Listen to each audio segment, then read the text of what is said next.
سمیر شیخ India سے، اگر کوئی شخص کسی لڑکی سے بہت عشق کرتا ہو اور وہ نیت کرے کہ جنت میں اسے اللہ سے مانگوں گا، لیکن حدیث میں آتا ہے کہ جو جس کی بیوی ہوگی اسے وہی ملے گی، تو اب اس بیچارے کا کیا ہوگا؟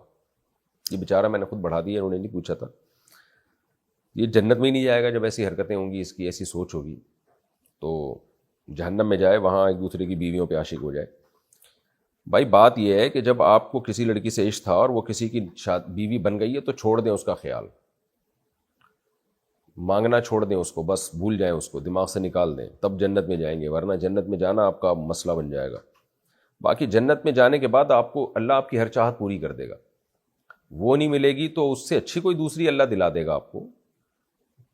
تو ضروری تو نہیں ہے کہ سارا حسن اس ایک اکیلی پہ ہی نازل ہو رہا ہو، اور دل بھی تو اللہ کے ہاتھ میں ہے نا. جنت میں اللہ آپ کے دل سے اس کا عشق نکال کے کسی اور کا عشق ڈال دے گا، وہ آپ کو آپ کی معشوقہ وہاں مل جائے گی. تو جنت میں اچھا ہی ہوگا جو بھی ہوگا، لیکن یہ نہیں کریں کہ کسی اور کی بیوی مانگ رہے ہیں آپ.